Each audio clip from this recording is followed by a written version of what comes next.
I just wanted Donna to do one last thing for me, if for nobody else. But I think you're all going to love this. When you were here last time, and you talked about being lukewarm, in the Bible, we all know what Jesus says. That was powerful. About being lukewarm, Yes. that he doesn't want us to be lukewarm because he would spew us out of his mouth. That, I think we sometimes kind of just skip over that. And then you come along and really explain it to us. And if you could just take a minute and explain. Yeah, the geographical locality or location of the Laodicea was located between a hot spring site and a fresh cold water site. And so their water was delivered on an aqueduct line from one location to the other. So they were very familiar with getting lukewarm water.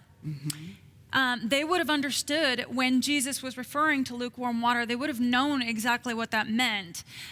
Cold water is refreshing to the body. It is a nice cold drink, whatever. Hot water can be used to purify things or bathe the body. There's all these uses for either extreme temperature, but there is no use for lukewarm water. Not only that, it is very gross to taste. It's something that when you put it in your mouth, you immediately want to spit it out. But the number one thing that the Laodiceans would have been on a daily basis understanding, based on the fact that they had to deal with this every day, is the fact that it is a bacterial breeding ground.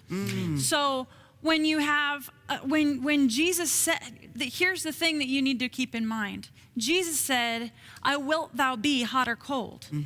Well, if this is a matter of passion or zeal, or how in love with God you are versus how marginally you consider him, then why would God ever wilt that thou would be cold? So it kind of cancels itself out, because there's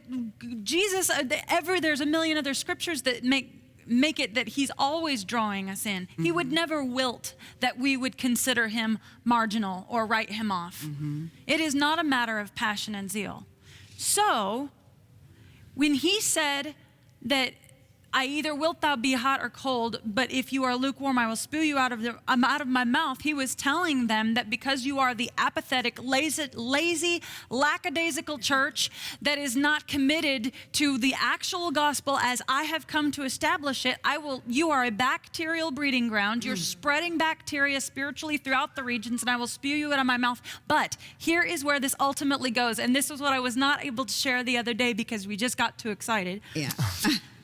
Laodicea, the message that Jesus Christ gives to Laodicea ends with, "Yea, though I stand at the door and knock." Again, I'm kind of an exegesis nerd. I have to take it all the way to a 10 every time and say, what did that really mean? I understand that it has been the basis of a lot of altar calls. Throughout the years, people will continue to give an altar call and say, Jesus is standing at the doorway of your heart and he's knocking, won't you let him in? Well, I can agree with that, because if he's willing to stand at any door and be knocking to be let in because he wishes to sup with you, it would apply personally too. But specific to Laodicea, which is the church that I think that our current day church has become, church capital C, meaning body of Christ, not specifically a congregation versus another. He is saying that he is no longer in the building, that the message being spread within those four lackadaisical, apathetic walls are actually completely void of his presence entirely. So if we are Laodicea, and I think that we have started to become that, not only will we be spewed out of the mouth of God, but he's no longer in the building. He's not even present with all this ministry that we are spreading around, all this social club, all the handshakes and the chocolates and the communion and the half past noon, making sure that you go to potlucks. All of that is void, and it does nothing if it is not anointed with the power and the presence of Jesus Christ, and he's not even there.